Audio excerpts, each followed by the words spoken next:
Hi, good morning, everyone. It's Margaret Manning here. Welcome to 60andMe.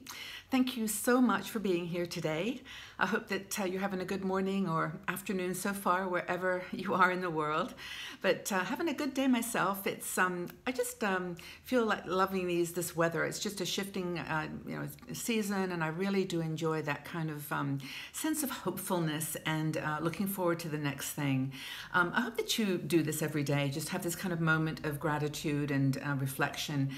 It's not so much to try to create any full sense of peace of mind or just sort of some created bliss, but it's just something about being real. Being real with your life, appreciating what you have, and just being grateful for each other.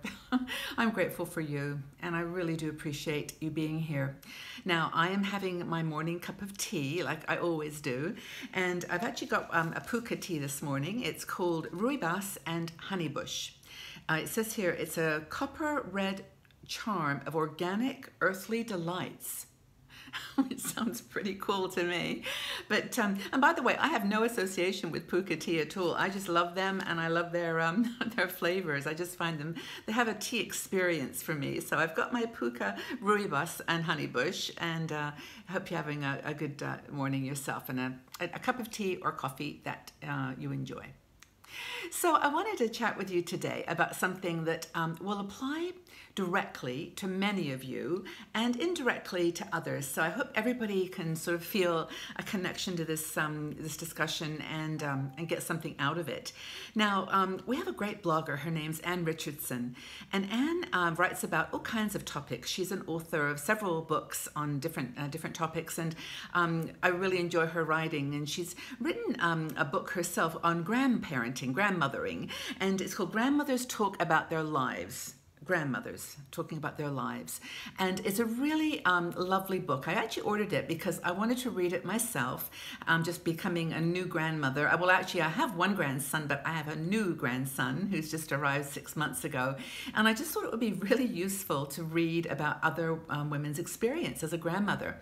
And I'm going to expand this conversation, by the way, to women who are grandmothers in quotes to to their sisters or other children in their family, either aunties to other kids, or they have children that they've kind of put under their wing, adopted them and taken them on. Neighborhood kids, children that you have some relationship with that you enjoy, and maybe you just mentor kids. It doesn't have to be young children.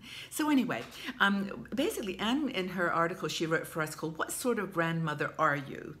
Really goes through the kinds of relationships that we have with young children, and also the conversations and discussions and decisions that we have to make as a grandmother. It's a really cool book, actually. It's probably for grandmothers who kind of have been through all of this. They know some of this stuff. It would be actually a great present at Christmas if you're a younger person to give a grandmother as a present, though, because it's one of those helpful books that you wouldn't think of getting for yourself, perhaps. But anyway, it's a cool book. And so the first thing she talks about we're having to think about is one that's really a big one, and that is, should you move to the place where your grandchildren are? How close do you want to live to your grandchildren?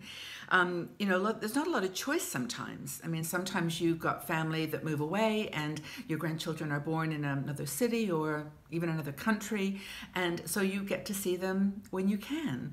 I'm a little bit in that situation with my grandson in Scotland, and I just do my very best to see him. I use technology, like Anne talks about, to stay in touch. And there's a spectrum. Some people really just have to be close to their grandchildren and make that move. They actually leave their town and move to the place where their grandkids are. And then others would prefer just to keep it from a distance. They've got their own family, or their own friends, their own relationships and commitments, maybe work, mentoring, whatever you do, volunteering, and want to stay where you are. So it's a really tough decision. I mean, some families love to have everybody together in parts of Europe and parts of Asia and other areas of the world. It's kind of the thing you do. You've got 4 generations under a rooftop, and the kids, grandkids, great-grandchildren, parents and grandmothers are all together. So maybe it's the best thing for you to visit just during holidays and birthdays. But you know, whatever you decide, that is a really, really challenging one. And well, challenging and good, life-changing. Now, the other thing that Anne talks about as a decision or a thought that you need to make is whether you want to be involved in the daycare of your child, of your grandchild, or the child that you're looking after. And it's really an interesting one because you want to be with your grandchildren as much as possible, every opportunity that you get to go and see them. But on the other hand, some women like their work. You know, they like what they're doing, and they really don't want to be a babysitter on call. And I think it's super important that you discuss this with your son or daughter and make sure that everyone's kind of in sync. Maybe you want to just get together for a swimming day or a gym day, or you want to take them to drama class, or just go for a walk in the woods on a Saturday or a Sunday. But maybe just make that a ritual. And but do it on the terms of that you agree with your children, because it's super important that they be running obviously the lives of their kids and making choices about where they go and where they don't. And in her book, Anne actually interviewed a whole bunch of women who are grandmothers, and there's a lot of wonderful stories, shared experiences in her book about how women made these decisions and how they thought about the choices that they have. So another thing, kind of is related, is the role that you're going to play with your grandchild. Now, again, and I want this to be a useful article for other people too. So if it may be that you're an aunt, or you've got someone in your family, a young child that you're kind of close to, but what is the role? Some women are super cuddly. I'm a cuddler. I love cuddling everybody. I mean, I like hugs. I just physically like touching.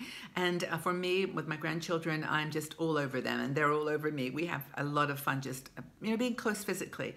Others want, a little bit more, are more reserved, and they just as soon have a conversation.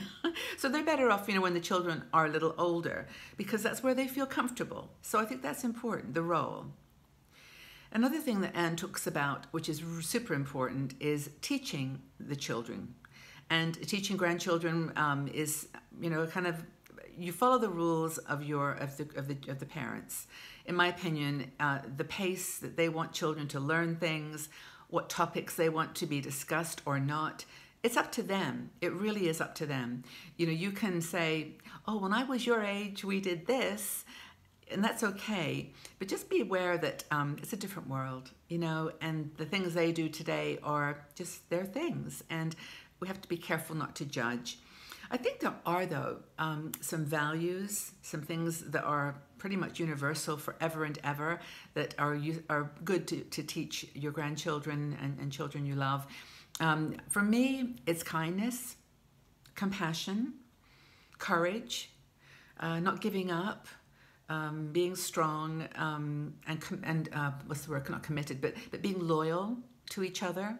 Loving your family and trusting each other. Those are the kinds of values that I appreciated developing in my life, and they're ones that I taught my children.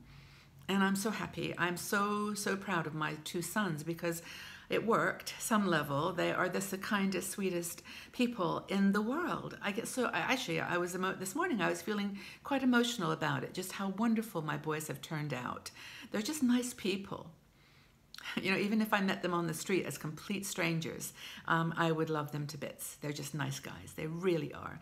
And of course, every mom says that. Everyone, we know we've got flaws in ourselves and others, but when you know that you tried your best to instill values that are lasting over 30 years, that's a good thing. And that's the thing with the grandchildren too. So I think a lot of grandparents, as shown in these interviews that Anne did, really value what they learned as well. So it's not just a one-way street. They gained valuable insights as well as a grandparent.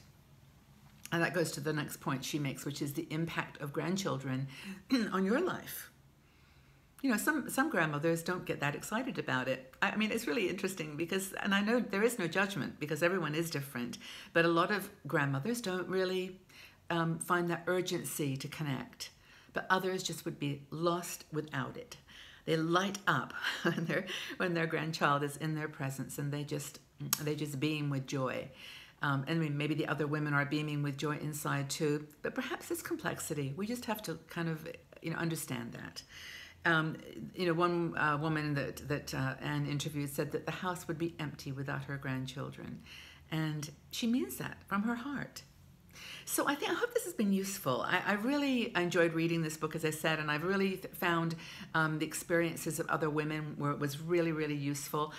So, you know, just a thought, if it's something that you're looking for a holiday present, or just as a birthday gift, or just you just want to read it yourself, check it out. It's Anne Richardson. It's grandmothers. Grandmothers talk about their lives. And I hope that you, whatever your situation with your grandkids or children that you love in your life is, that you share below. Just tell us a little bit more about what you find good and challenging and fun about being a grandmother or a good auntie. So, do you want to spend more time with your grandchildren? Have you moved house to be closer to them? What's your relationship with those children? I look forward to your comments, I really do, and I'll join in as well when I can, and I really do hope that you all have a fabulous day wherever you are, whatever you're doing, and I want to let you know that I care for you all, and I'll see you all back here again really, really soon. Bye-bye for now.